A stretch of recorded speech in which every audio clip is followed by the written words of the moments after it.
우리 교회가 2018년 9월에 이 자리에서 인테리어가 다 꾸려지기 전에 돗자리에 앉아서 예배를 처음 드렸어요. 그렇게 1년 반이 지났는데 갑자기 코로나가 왔죠. 한 3년 정도가 주춤해졌습니다. 모이는 거에 제한되니까 어쩔 수 없었잖아요. 그런데 그 와중에도 참 온라인으로 우리가 잘 모일 수 있게 되었어요. 정말 이런 은혜가 없었어요. 너무 감사하죠. 그런데 그때 사실은 2019년 저희가 다음 해에 정교인 여름 수련회를 가졌어요. 처음 시작했는데 시작하고 멈췄죠. 코로나 때문에. 그리고 못하다가 지금 어린이부 성경학교도 광고가 나왔지만 여름 성경학교하고 청소년 청년 청청에서 수련회하고 이렇게 각각 했지 정교인 수련회는 멈춰있는 상태였어요. 그런데 청청 수련회를 할 때마다 우리 어른들이 같이 따라가셨죠. 가서 밥도 해주시고 찬양부터 기도회까지 막 참석하시면서 우리도 하고 싶은데 이 얘기를 굉장히 많이 했었어요. 그러다가 드디어 올해 지금 수련회를 계획하고 준비하고 있습니다. 준비하셨죠? 왜 이렇게 정교인 수련회를 가질까? 준비할 때 이제 저 같은 성향의 사람은 항상 의미를 되새겨요. 의미가 없이 하는 걸 힘들어하는 편이에요. 왜 할까? 이 질문이 굉장히 많아요. 그러면서 그런 생각이 들더라고요. 우리 교우들이 마음을 모아 정교인 수련회를 준비하는 것은 교회로 모인 우리가 주님 안에서 하나다. 왜 하나 되게 하셨나? 우린 그냥 하나로 잘 해봐요 이 차원이 아니라 하나 되게 하시는 하나님. 이것을 온전히 우리가 알고 수련회를 해야겠다라는 생각이 들더라고요. 그래서 하나 되게 하시는 하나님, 교회가 이 성령님으로 말미암아 하나 되었다라고 하는 이 사실을 에베소서에서 끊임없이 강조하거든요. 그래서 오늘 이 말씀을 가지고 왜 하나님께서는 교회의 사명으로 하나 되게 하셨나? 교회의 본질이 무엇인가 살펴보려고 합니다. 먼저는요, 교회는 반드시 하나가 되어야 한다. 예수님 오시기 전에도 예배드릴 장소는 있었어요. 성막, 성전, 제사 드렸죠. 여기서 다 제사 드리고 예배 드렸어요. 그렇지만 하나님과 사람이 만날 수 없었습니다. 경계가 분명해요. 구약 시대에는 하나님의 얼굴을 보면 어떻게 해요? 죽어요. 볼 수가 없어요. 뿐만 아니라 사람과 사람 사이에도 이 성막과 성전은 경계가 분명했어요. 이방인의 뜰이 따로 있고 유대인만 들어갈 수 있는 곳이 따로 있어요. 남자, 여자도 같이 못 가요. 그리고 어때요? 일반 사람과 제사장이 가는 곳이 구분이 됩니다. 이뿐만이 아니에요. 대제사장만 지성소를 가요. 이 말은 뭐냐면 성경계가 분명하다. 담이 있어요. 담이. 그런데 예수님이 오신 이후에 이 경계가 무너집니다. 사실 예수님은요, 이 경계를 무너뜨리겠다라고 아예 애초에 딱 선언을 하고 시작하셨어요. 뭐라고 얘기하셨어요? 내가 하나님의 성전을 헐리라. 그리고 사흘 동안에 내가 이것을 다시 지을 수 있다. 진짜 지으셨나요? 지으셨어요. 맞아요. 끄덕끄덕 잘하신 거예요. 지으셨어요. 실제 예수님의 십자가와 부활을 통해서 말씀이 이루어졌습니다. 이것을 에베소서 2장 14절에서는 이렇게 이야기해요. 같이 한번 읽어볼까요? 그는 우리의 화평이신지라 둘로 하나를 만드사 원수된 것 곧 중간에 막힌 담을 자기 육체로 허시고, 십자가에서 죽으심으로 자기 육체로 담을 버리셨다라고 얘기해요. 뭐예요? 원래 우리는 죽을 수밖에 없는 사람이었잖아요. 본질상 진노의 자녀라고 얘기했어요. 그런데 이 죽을 수밖에 없는 우리가 어떻게 해요? 예수님의 십자가로 구원을 얻었습니다. 이것으로 하나님의 선물로 구원을 받은 거죠. 그리스도의 가장 큰 일, 위력은요, 다른 것 아니에요. 하나님과 인간 사이에 막힌 담을 헐어버리셨어요. 우리가 직접 하나님을 대면할 수 있어요. 그리고 어떻게 해요? 이거는 하나님과 사람 사이만이 아니에요. 사람과 사람 사이의 담도 헐어버리셨어요. 그래서 사실 에베소서는 3장 말씀을 통해서 계속해서 바울이 이야기해요. 막힌 담을 허는데 그 예로 거기에서 그 당시에 가장 중요한 사건, 유대인과 이방인 사이에 막힌 담을 허신 예수님을 얘기해요. 그 당시 시대적으로 봤을 때 풀어야 되는 아주 극명한 숙제였잖아요. 바울이 늘 주장하는 게 뭐예요? 나는 그냥 사도가 아니고 누구를 위해 온 사도요? 이방인의 사도. 남들이 보면 너무 편파적인 것 같아요. 사도면 사도지 뭘 굳이 이방인의 사도. 자기의 사명을 분명하게 알고 있었어요. 바울이 적대감으로 서로 전혀 받아들이고 용납할 수 없었던 유대인과 이방인이 하나 되었다는 것을 선포하는 거예요. 에베소서 3장 6절 말씀 볼까요? 읽어보죠. 이는 이방인들이 복음으로 말미암아 그리스도 예수 안에서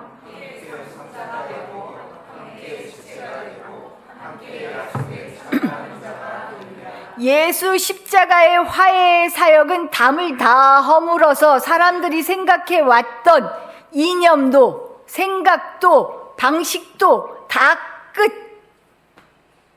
십자가의 화해의 화해로 말미암아 담이 허물어지고 구원받은 그것 하나만으로도 하나님의 약속에 참여한 자가 되었다는 이거 하나만으로도 복음 때문에 우리는 하나다라고 지금 선포하는 거예요. 우리에게 많은 생각을 하게 하죠. 세상에 얼마나 많은 분열이 있어요. 얼마나 많은 편가르기가 있어요. 얼마나 다름이 있어요. 다름은 다 틀렸다라고 얼마나 이렇게 편에 먹고 살아가는지 몰라요. 그런데 여기에 대해서 분명하게 얘기해요. 유대인과 이방인의 간격 너무나 컸습니다. 너무 컸어요. 이거는 뭐 메울 수 없는 것처럼 보였어요. 이제까지 살아오면서 이방인, 유대인 서로 도저히 인정할 수 없는 존재였어요. 그런데 오늘 말씀을 보면 그리스도 예수 안에서 구원받아서 하나님의 약속의 자녀로 너희는 하나다라고 지금 선포하시죠. 왜 하나가 된 줄 아세요? 15절 말씀 읽을게요. 2장 15절 말씀. 법조문으로 된 계명의 율법을 폐하였으니 이는 둘로 같이 읽어요. 자기 안에서 한 세 사람을 지어 화평하게 하시고 뭐예요? 이제 세 사람이에요. 이전에 내가 아니라는 거예요. 이전에 이방인 유대인이 아니에요. 그리스도 안에 있으면 새로운 사람, 아예 다른 사람이 되었다라고 지금 얘기하는 거죠. 그래서 이념이 가릴 수 없어요. 생각이 가릴 수 없어요. 문화가 가릴 수 없어요. 남녀의 차별도 안 돼요. 모든 것이 하나로 되었다라고 지금 선포하셔요. 그리스도의 화해의 십자가로 둘이 그리고 여럿이 하나 되는 일을 통해 새 창조를 이루셨습니다. 이렇게 새롭게 창조된 사람이 교회예요. 사람이 교회되는 함께하는 교회가 이거예요. 하나로 그리스도의 구원으로 하나 되었다라는 것을 선포하죠. 그러니 예수의 이 십자가 사역을 이어받은 교회 공동체 하나됨을 지키는 것이 맞지요. 이게 본질이고 사명이라는 겁니다. 하나됨을 지키는 것. 그럼 이제부터 중요해요. 어떻게 하나됨을 지킬 수 있을까? 하나 되는 거 쉽나요? 우리 두 번째 말씀 볼까요? 하나 된다는 것은 이전 것을 부정할 때 하나가 되어질 수 있다. 하나됨을 지키는 것에 대해서 우리가 어떻게 이룰 수 있을까 얘기해 보려고 해요. 서로 다른 두 사람이 만나 부부가 되어 한 마음으로 사는 거 쉽다, 어렵다? 어렵다. 그렇죠. 솔직하게 얘기해. 저는 무지 어렵더라고요. 살면 살수록 더 어렵지 않으세요? 살면 살수록.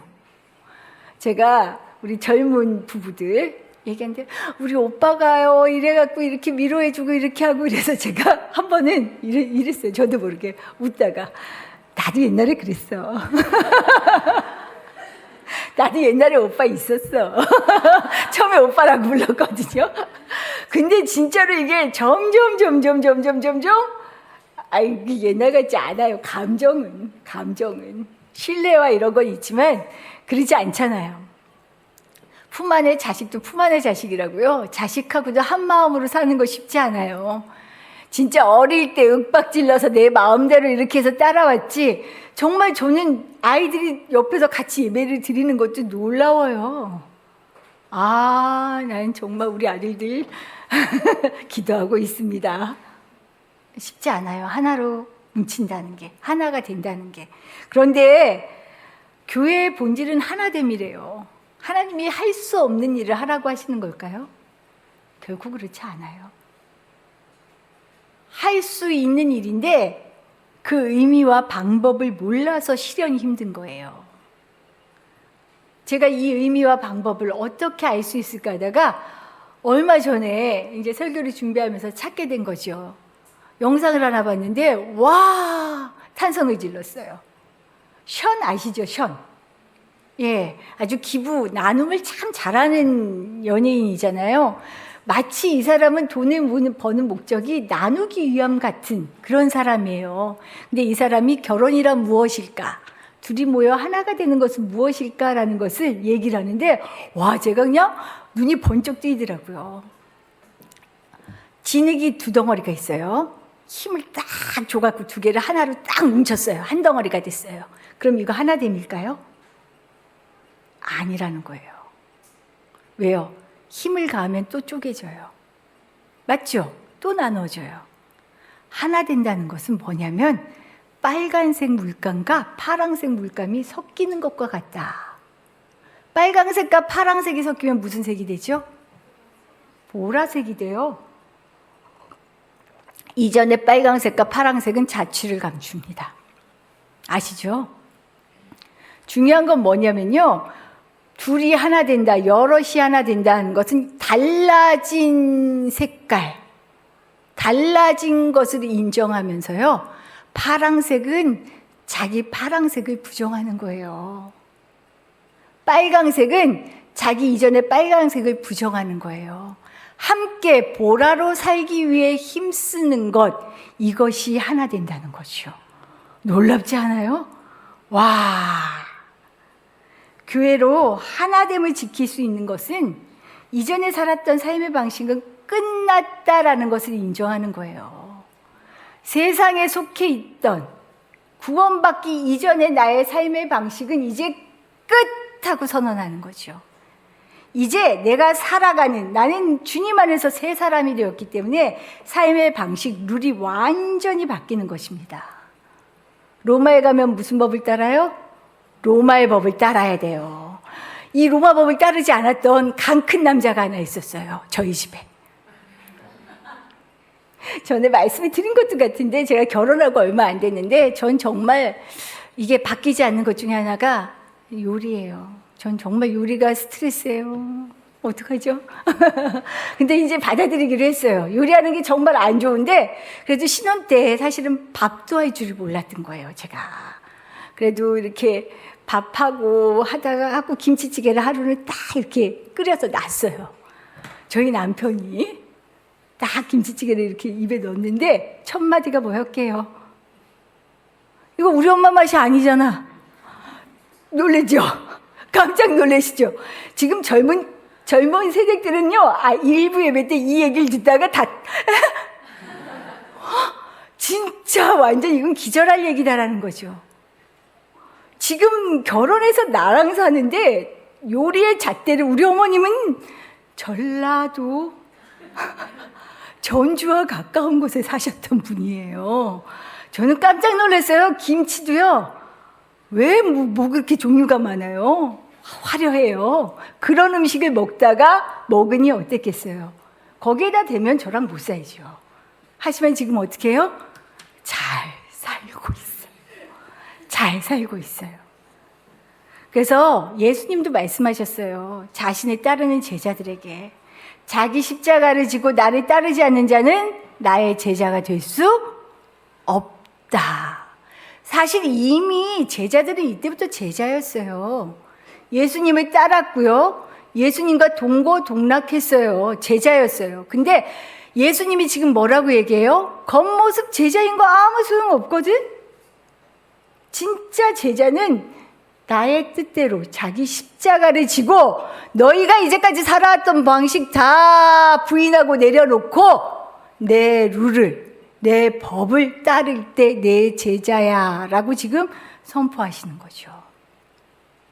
하나님의 자녀로 산다는 것은 이전의 나를 부정하는 것입니다. 부인하는 것입니다. 내 신분이 세상에서 하나님 나라로 바뀌었기 때문에요. 내 위치에 걸맞는 방식과 룰을 따르는 것이 마땅해요. 그래서 이전 것은 지나갔으니 뭐예요? 보라, 새 것이 되었도다. 예수 믿는 사람들의 첫 번째 고백입니다. 여러분이 이제 새 사람이에요. 이전에 모든 것 다 지나갔습니다. 하나 된다는 것은요, 두 번째로 지향하는 목표가 같다는 거예요. 사실 하나 되면 획일화일까요? 똑같은 거. 안 돼요. 똑같이 될 수 없어요. 굳이 똑같은데 하나가 되려고 애쓸 필요가 있나요? 전혀 없어요. 그럼 하나 됨을 얘기할 필요가 없죠. 우리가 서로 다른 것은 지극히 정상입니다. 생각도 다르고요, 관심도 다르고, 재능도 다르고요, 같은 일을 봐도요, 그걸 대하는 이해나 감정도 달라요. 이렇게 다 다른 건 정상이에요. 왜 정상이냐?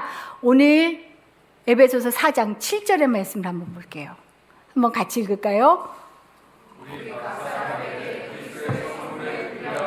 은혜를 주셨나니, 이것을 공동 번역으로 보면 조금 더 잘 이해하실 수 있어요. 같이 읽어볼게요. 그리스도께서는 우리들에게 각각 다른 은총을 알맞게 나누어 주셨습니다. 이거예요. 각자에게 주신 은혜의 선물이 다르기 때문에 본문에서처럼요, 어떤 사람은 사도로, 어떤 사람은 선지자로, 어떤 사람은 복음 전하는 자로, 어떤 사람은 목사, 교사, 다른 은혜, 다른 역할을 주셨어요. 하지만 중요한 건요, 모두가 은혜 아래 있습니다. 하나님이 다 주신 은총이 있어요. 그래서 지금 여기 서 있는 거예요. 다를 뿐이에요. 다를 뿐. 이렇게 다른 선물을 받았기에 우리는 어떻게 해요? 그리스도를 머리로 하여 한 몸을 이루는 교회가 된다는 것은요, 하나하나 다른 이들이 모여야 가능해요. 퍼즐 조각을 맞추듯이. 퍼즐이 하나만 있으면 소용이 있어요? 소용없어요. 무슨 그림인지 알 수가 없어요. 다 맞추어야 그림이 나오고요. 퍼즐 1000개의 조각이 있다고 해도요, 하나만 빠져도 어때요? 이 빠진 것 같잖아요. 아니에요. 퍼즐은 다 있을 때예요. 교회는 이 퍼즐 조각처럼 서로 다른 우리가 모여, 지체가 모여 하나, 그리스도의 뜻을 이루는 공동체로 설 때 그 힘과 진가를 발휘하게 되는 거죠. 이렇게 다른 이들이 모였는데 하나가 될 수 있을까요?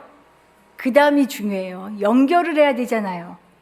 연결. 이 연결은 뭘로 가능한 줄 아세요? 같은 목표를 가져야 합니다. 목표가 같아야 해요.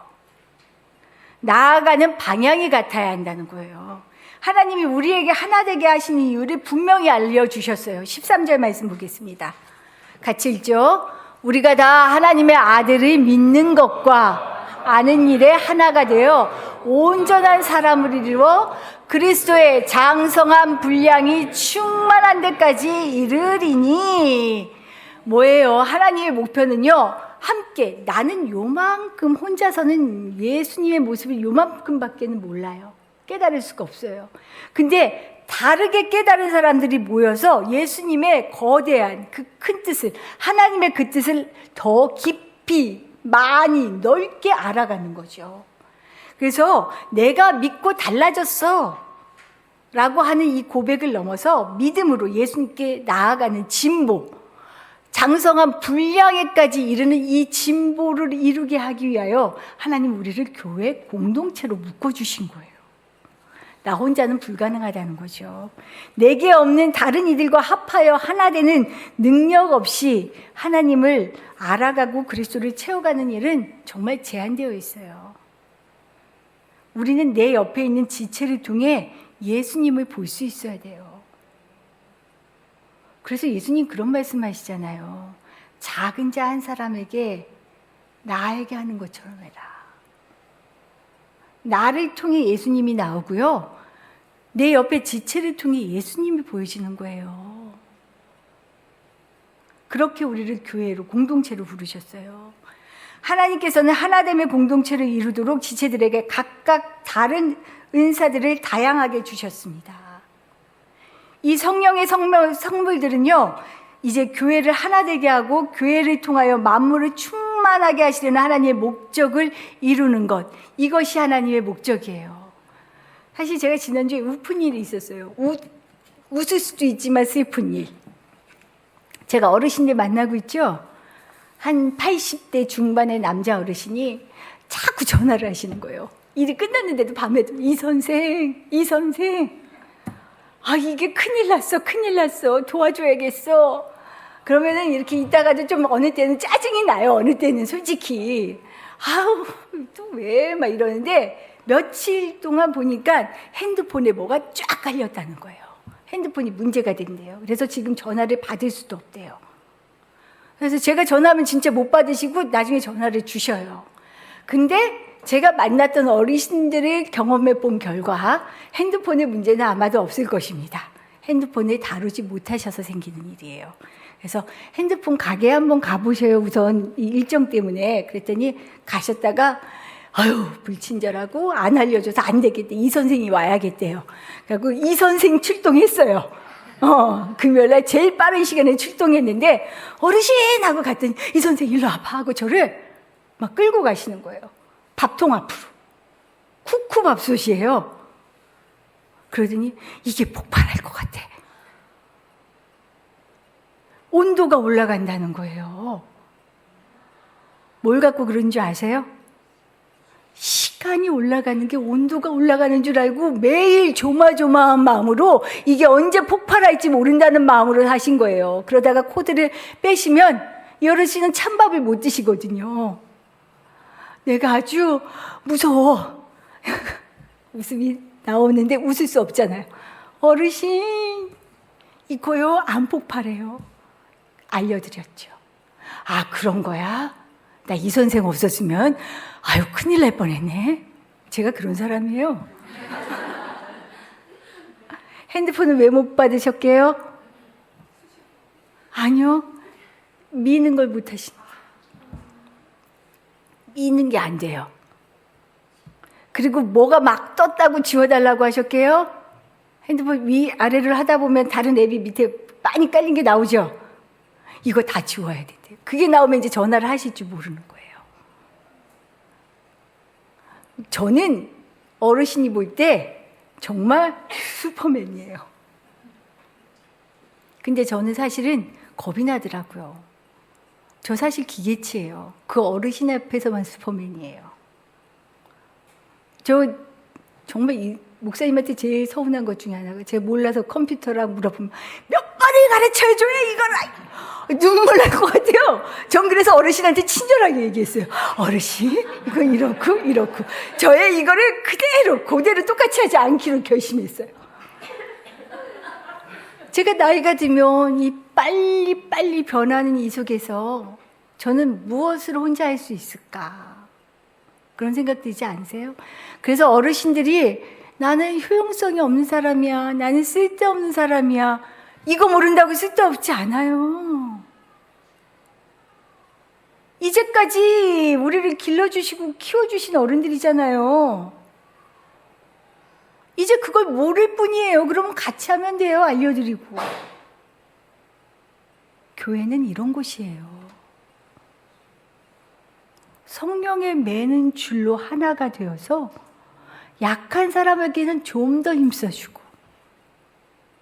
내가 나눌 것이 많은 사람은 기쁘게 기꺼이 그냥 헌신할 수 있는 이곳. 이것이 공동체잖아요. 하나됨의 능력이 여기에 있죠. 우리 16절 말씀 같이 읽어보겠습니다. 16절 같이 읽을게요. 그에게서 온 몸이 각 마디를 통하여 도움을 받음으로 연결되고 결합되어 각 지체의 분량대로 역사하여 그 몸을 자라게 하며 사랑 안에서 스스로 세우느니라. 아멘. 연결되지 않은 하나하나는 사실은 한계가 뚜렷해요. 우리는 교회로 연결되어 있습니다. 이때 그리스도의 능력과 빛이 정말 발하게 되는 거죠. 마지막으로 그래서 그럼 우리가 어떻게 교회 안의 사람, 지체를 만나야 할까? 이것을 잠깐 나누려고 해요. 구구단 다 외워보셨죠? 구구단 잘 외우세요? 아니, 처음에 잘 외우셨어요? 저는 잊을 수 없는 장면이 제가 구구단을 외우던 시절이잖아요. 초등학교 2학년 2학기 때 마지노선이었습니다. 이때까지 못 외우면 진짜 안 되는 거였어요. 전 근데 초등학교 2학년 2학기 때까지 7, 8단 때문에 정말 울고 싶었어요. 7, 8단이 안 외워지는 거예요. 학급수도 많고 학생도 많고 저희 친정어머니가 기억이 나요. 전 명확히 그 자리도 기억이 나요. 마루에 딱 앉아서 오후반이었어요. 그 수가 많으니까 오후반 딱 앉아서 엄마랑 같이 구구단을 외워요. 6단까지는 괜찮아요. 잘해요. 저희 친정어머니는 진짜 저한테는 화냈던 기억이 없어요. 저는 그게 대단하다고 생각해요. 짜증이나 화내는 게 없고 늘 웃었던 엄마였어요. 저희 보고 아유 우리 딸 잘한다. 똥도 버릴 데 없어. 맨날 이런 말을 들으면서 엄마랑 컸는데 제가 그걸 잊지 못하는 이유. 저희 어머니가 제가 7, 8단만 되면 끊임없이 못 외우니까 하다가 아유 생각 좀 하고 이게 이렇게 나온 거예요. 저는 그 순간 눈물 나오거든요. 눈물을 주르륵 흘렸어. 그런데 저희 엄마의 그 표정 너무 안쓰러운 거죠. 이 딸이. 갑자기 그때 150원을 저한테 딱 주셨어요. 희정아 브라보콘 사와. 먹고 쉬었다 하자. 결국 외웠어요. 기억이요. 그 이유가 있대요. 제가 영상을 봤더니 감정이 섞이지 않은 그냥 이런 기억은요. 잘 외워지지 않는데요. 1000번, 10,000번 반복해야 겨우 외워진대요. 그런데 생각해 보세요. 내가 처음 지금 부부 전에 만났던 사람 다 지우시고 처음 내 아내와 남편과 데이트했던 일 기억나세요? 첫 만남 기억나세요? 이거는 대부분 기억난대요. 왠지 아세요? 감정이 같이 수반되었기 때문이래요. 우리의 기억 장치는요, 기억력을 주관하는 해마, 그리고 감정을 주관하는 저 이런 부분에 진짜 약해요. 과학 쪽에 편도체가 같이 붙어서 함께 작동한대요. 그래서 기억이 잘 되는 건 감정을 딱 건드려주면 그건 저절로 기억이 되는데 감정을 건드리지 않는 거는 정말 100번, 수백 번, 수천 번을 외워야 기억이 되는 게 사람이래요. 이 말씀을 제가 갑자기 왜 드리느냐? 내 옆에 지체, 그리고 세상 속에서 사람을 만날 때 단순히 일로, 단순한 이해로 사람을 만나는 것이 아닙니다. 사람은요, 마음을 실어서 만나야 해요. 누가 되었든지 간에 마음을 실는 거예요. 마음이 오고 가야 이것이 전해지는 거예요. 스파크가 일어난다는 거죠. 예수님이 온 마음과 온 힘과 뜻을 다해 하나님을 사랑하고 이웃을 사랑하라 말씀하셨죠? 이것이 허투루 된 말이 아니에요. 교회다워지기 위해서 우리에게는 이런 노력이 필요해요. 교회는 사람을 살리고 세우는 곳입니다. 사람을 살리고 세우는 힘은 아버지께서 주시는 그 사랑이 아니면 할 수가 없어요. 성령의 능력이 아니고서는 할 수 없어요. 성령의 일은 온 마음과 온 힘과 온 뜻을 기울이지 않으면 되어지지 않아요. 사람 앞에 함부로 말하고 아무렇지도 않은 물건처럼 대하고 있을 수 없는 일이라는 거죠. 우리 교회를 돌아봅니다. 감사한 것뿐이에요. 정말 감사한 것뿐이에요. 그러나 또 얘기해요. 여기서 머무를 수 없습니다. 교회는 교회 공동체로서의 일을 하지 않으면 머물러 있으면 아무것도 아니에요. 그래서 나아가야 합니다. 그리스도의 장성한 분량에 이르기 위해 나아가야 합니다. 그래서 다른 일을 볼 때 새로 오시는 분이든 잘 알지 못한 이든 우리 옆을 볼 때, 야, 내 부족함을 채워줄 사람. 그런 귀한 마음이 있어야 돼요. 그냥 왔다 쓱 이거 아니라는 거죠. 정말 이 마음으로 교회 공동체를 이루고 세상을 향해서도 이런 마음으로 가야 돼요. 무례하게. 이게 아니에요. 하나님의 사랑은 예수님이 하늘 아버지의 아들임에도 불구하고 사람으로 오시는 이 낮아짐이 있었어요. 자기를 버리는 순종이 있었어요. 이 순종으로 교회가 일하지 않으면 하나님의 뜻이 우리를 통하여 이루어질 수 없다는 사실을 기억하시며 우리 교회가 성령의 매는 줄로 오직 하나로 세워질 수 있기를 함께 힘쓸 수 있기를 축복하고 기도합니다. 기도드리겠습니다.